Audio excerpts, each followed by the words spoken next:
아마도 어떤 독자는 지난 장을 읽으면서 내가 단지 전문 심리학자만이 즐길 수 있는 쓸데없는 세세한 논쟁들로 그를 지루하게 했다고 비난할지도 모른다. 그러나 그런 생각에서 벗어나도록 하기 위해, 그리고 그의 수고에 대한 보상으로서 지금까지 얻어진 결과들에서 몇 가지 결론을 더 이끌어내려 한다. 그것들은 분명히 가장 일반적인 관심을 끌 만한 것이다. 철학은 예로부터 자연 가운데 가장 큰 수수께끼는 인간 자신이라고 인정해왔다. 그리고 칸트가 말했듯이 인류의 진정하고 영속적인 복지는 바로 이 수수께끼의 해결에 달려있다. 이번에 얻어진 결과들은 이 수수께끼 위에 중대한 빛을 던져준다. 꿈에서의 자아의 극적 분열은 누구도 부정할 수 없는 사실일 것이다. 이런 분열의 사실에서 두 가지 중요한 명제가 도출된다. 첫째, 한 주체가 두 인격으로 나뉘어 존재하는 것이 심리학적으로 가능하다는 것이다. 단, 그 두 인격은 서로 간에도 또한 주체와의 동일성도 인식하지 못한다. 이 주장에 대해 꿈은 단지 환상일 뿐이라는 반론이 제기될 수도 있다. 물론 꿈은 환상이지만 우리의 의식이 그러한 환상 속에 머물 수 있다는 심리학적 사실은 그대로 남는다. 바로 이 환상의 사실에서 더 나아간 결론이 도출된다. 꿈에서 심리적으로 가능한 것이 실제로 일어난다는 것은 그것이 꿈 바깥에서도 가능하다는 것을 뜻한다. 왜냐하면 우리의 꿈을 창조하는 그 의식이 우리가 깨어난다고 해서 갑자기 성격이 변하거나 사라질 수는 없기 때문이다. 그것은 단지 우리의 깨어있는 의식에서는 무의식 속으로 물러날 뿐이다. 태양은 구름에 가려 보이지 않아도 여전히 빛나고 있듯이, 만약 꿈에서 드러나는 자아의 분열이 깨어있는 상태에서도 현실이라면, 다만 그때는 감각적 환상이 결여되어 있을 뿐이라면, 우리의 감각적 개인적 의식은 우리 존재의 전부를 밝히는 것이 아니라 단지 일부만 비추는 것이다. 그러므로 감각적 의식 곁에는 또 다른 개인적 의식이 있으며, 그것은 우리 지상적 자아에게는 무의식적이다. 심지어 두 인격을 아우르는 통합적 주체의식이 있을 수도 있다. 우리는 마치 쌍성과 같아서 하나의 별은 빛나지만 다른 하나는 어두운 별이고, 그 두 별의 더 깊은 본질에는 또 다른 중심이 자리할 수도 있는 것이다. 만약 우리의 자기의식이 우리 존재 전체를 다 담아내지 못한다면 오직 지상적 자아만을 인정하는 생리학적 심리학자들이 인간의 수수께끼를 풀려는 시도는 헛수고가 된다. 생리학자들은 무의식을 부정하지는 않지만 그것이 그 자체로 무의식적이라고 말한다. 그러나 이것은 모순이다. 왜냐하면 지상적 자아는 자기 자신에 대해서만 말할 수 있지 자기 지평 너머의 것을 단정할 수 없기 때문이다. 만약 무의식이 본래 무의식이라면 꿈의 극적 분열에서 결코 의식의 형태를 취할 수 없었을 것이다. 더욱이 몽유병에서는 내적이고 또 다른 자아가 깨어나서 그것을 다른 자라고 부르기도 하지 않는가. 그러므로 이 두 번째 자아는 단지 최면적 수면에서 창조된 것이 아니라 원래 존재하던 것이며 다만 우리의 낮의 자아에게는 무의식적일 뿐이다. 몽유병의 사실은 우리 주체가 꿈속에서만 둘로 갈라지는 것이 아니라 사실상 항상 그렇게 존재하지만 다만 우리의 지상적 자아가 그것을 알지 못한다는 것을 보여준다. 그러나 반대로 그 두 번째 자아가 우리를 알고 있을 수는 있다. 이 두 번째 자아를 영혼이라고 부르는데 크게 이견은 없을 것이다. 다만 그 개념을 흔히 쓰이는 영혼의 개념과 혼동해서는 안 된다.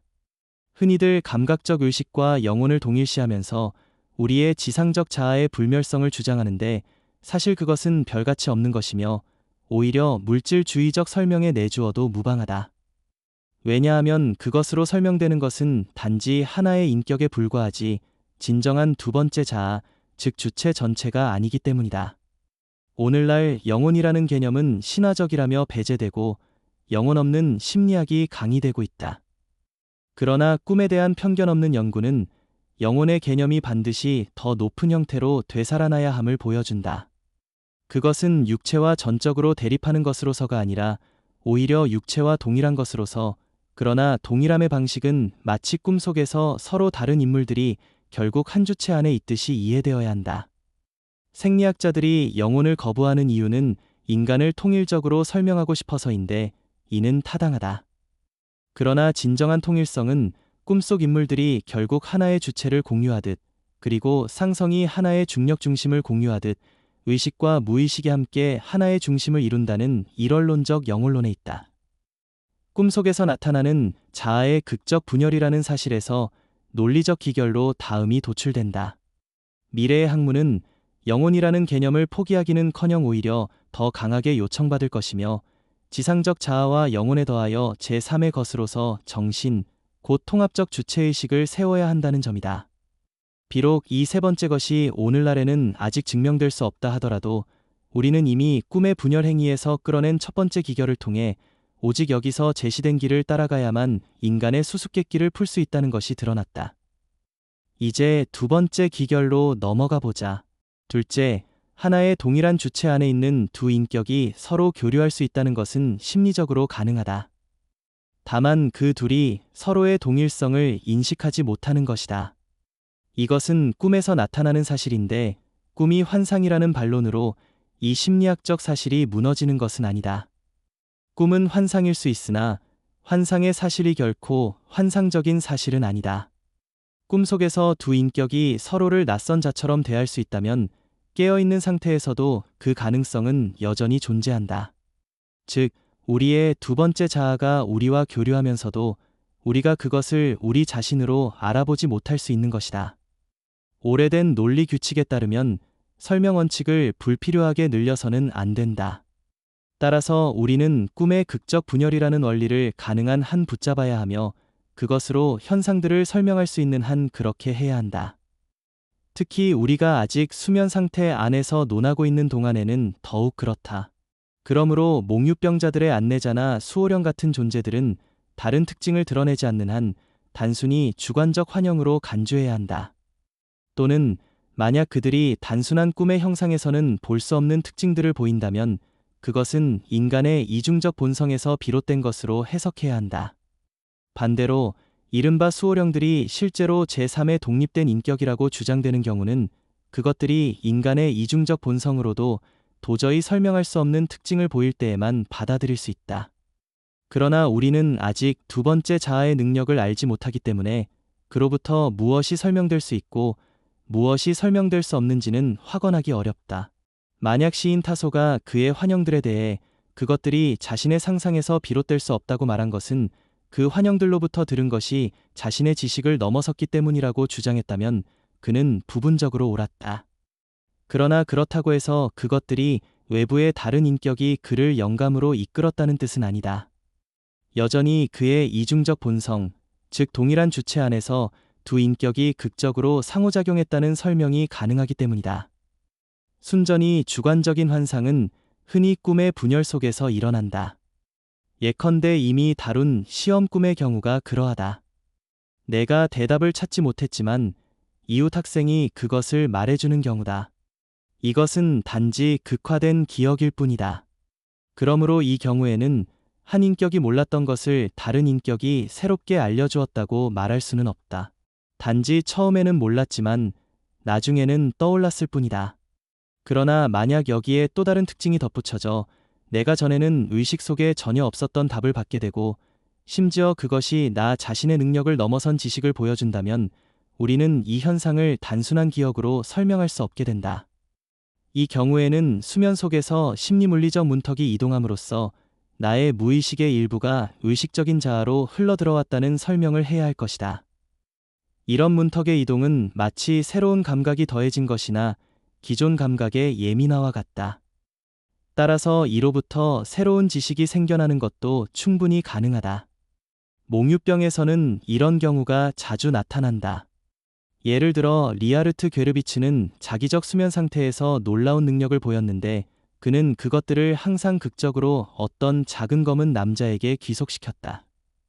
누군가 집에 들어오면 그는 그것을 이 남자에게서 알았다고 했다.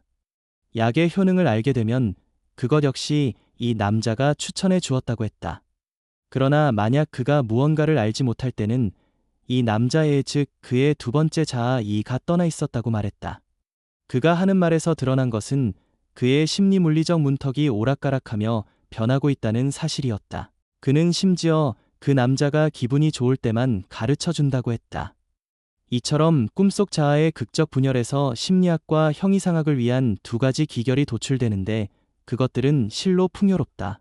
첫째 기결은 우리를 인간 수수께끼의 해결을 향한 올바른 길로 이끌고 둘째 기결은 영혼의 현현의 영역에서 큰 부분을 잘라내어 그것을 지상적 자아의 심리학과 형이상학적 심리학 사이에 나눠 배치하게 한다. 따라서 꿈속 자아의 극적 분열은 우리가 주관적 상태를 외부로 투사하고 인격화하는 능력을 통해 지금까지의 영적 이야기들의 절반을 단번에 지워버린다. 그리고 만약 자아의 분열, 즉 하나의 주체가 두 인격으로 갈라지는 현상의 이 단지 꿈에서만 있는 것이 아니라 인간을 설명하는 보편적 형이상학적 공식이라면 남아있는 영적 이야기들 가운데서도 상당 부분이 지워질 것이다. 그러나 단 하나의 영만은 여전히 남게 된다. 그것은 바로 우리의 고유한 정신으로, 이는 지상적 자아로는 설명할 수 없는 능력들에 의해, 그리고 그 능력들이 극적 분열 속에서 드러남으로써 오히려 증명되는 것이다. 앞서 도출된 기결에서 영혼은 지상적 자아보다 더 넓은 범위를 지니며 다만 심리물리적 문턱에 의해 그것과 구별될 뿐 본질적으로는 하나로 연결되어 있다는 점이 드러났다. 이제 문제가 되는 것은 영혼 곧 무의식이 의식을 얼마나 넘어서는가 하는 것이다. 우리는 그것을 정확히 알 수 없고 다만 그것이 매우 멀리까지 확장된다는 것만은 드러날 뿐이다. 우리는 따라서 세 가지를 구분해야 한다. 즉 우리의 감각적 의식, 우리의 영혼의 의식, 그리고 논쟁의 여지가 남아있는 주체의식이다. 이를 세 개의 원으로 상상해보자. 가장 작은 원은 감각적 의식, 중간의 원은 영혼의 의식, 가장 큰 원은 주체의식을 나타낸다. 이때 가장 안쪽 원의 둘레는 심리물리적 문턱을 의미한다. 황홀경의 여러 상태의 이 수면, 몽유병, 고도의 수면, 가사 등에 따라 이 문턱은 점차 이동한다. 그 결과 가장 안쪽 원의 중심은 점점 더 어두워지고 대신 원의 범위가 확장된다. 일상적인 수면에서도 우리의 감각적 자아는 가라앉는다. 자기적 수면 상태에서는 가장 안쪽 원에서 가장 바깥 원으로 가는 길이 이미 상당히 진행되어 몽유자들은 자신들의 감각적 자아를 그 혹은 그녀라고 3인칭으로 말한다. 이런 현상은 광인에게서도 나타나며 일상 언어에서는 흔히 그는 제정신이 아니다, 그의 영혼이 떠나 있다 라는 식으로 표현된다. 이때 나타나는 의식의 내용은 설령 그것이 다른 인격에게 투사되어 표현된다 해도 여전히 완전한 현실성을 지닌다. 그러나 어떤 황홀경의 상태에서도 가장 바깥원 전체가 완전히 도달되는 경우는 없다. 그 증거는 명확하다. 즉, 비전 없는 수면이나 황홀경의 상태는 존재하지 않는다. 비전은 극적 분열에 기초하며 분열은 언제나 의식과 무의식, 그리고 그것들을 가르는 문턱이 있을 때만 가능하기 때문이다. 그러므로 비전의 근원은 우리 자신의 무의식적 정신이며 그것과 우리는 극적 분열 속에서 교류하는 것이다. 왜냐하면 의식은 가장 바깥원 전체를 비추지 못하고 그 너머에는 언제나 무의식이 남아있기 때문이다. 이 때문에 수면이 깊어질수록 감각 문턱이 점점 이동하고 그에 따라 자아의 분열도 증가한다. 다시 말해 새로운 꿈의 인물들이 무대 위에 계속 등장하는데 이전의 인물들이 반드시 퇴장하는 것은 아니다. 따라서 몽유자의 위기 상태에서는 비전 속 인물들의 수가 증가한다. 브렌델은 몽유자 회뇌에 대해 다음과 같이 보고한다. 그녀의 곁에 있는 천사의 수가 많아졌다 적어졌다 하는데 그것은 그녀의 투시력 단계의 징표이자 표현이다. 평상시에 반쯤 깬 상태에서는 수호령이 적지만 더 높은 상태에서는 6에서 10명, 최고 단계에서는 16명이 나타난다. 이것은 수면이 점차 깊어짐에 따라 무의식의 더 깊은 층과 그 능력이 문턱 위로 끌어올려져 더 많은 인격화의 계기를 제공한다는 것을 분명히 보여준다. 정신병 환자들에게서도 감각 문턱은 흔히 이와 유사하게 흔들린다. 부하스몽은 한광인이 자기 자신의 이중자를 눈앞에 세우고 그와 대화하며 싸웠다는 사례를 전한다. 그는 또한 많은 환자들이 3명에서 15명에 이르는 보이지 않는 인물들과 대화를 나누었다고 보고한다. 이때 흥미로운 점은 그 환자들이 여러 언어를 할 줄 알 경우 자신이 능숙하게 구사하는 언어일수록 환청의 목소리를 더 선명히 듣고 능숙하지 못한 언어일수록 더 혼란스럽게 들었다는 것이다. 이는 곧 이런 비전적 인물들이 본래는 자기 자신의 주체로부터 나뉘어 나온 것임을 명백히 보여준다. 따라서 우리의 가장 높은 황홀경 속에서도 의식은 결코 우리의 전 존재를 소진하지 못한다.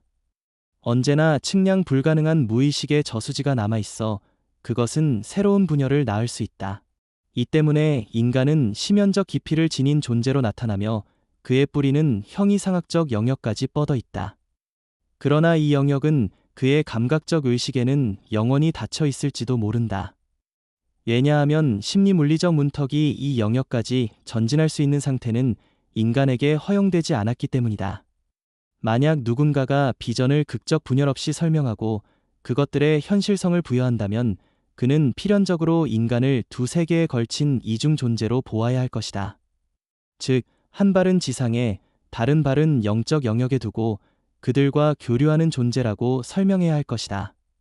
그러나 만약 우리가 비전을 극적 분열로 설명한다면 인간은 여전히 이중 존재이지만 그 양쪽은 동일한 뿌리 위에 서 있다.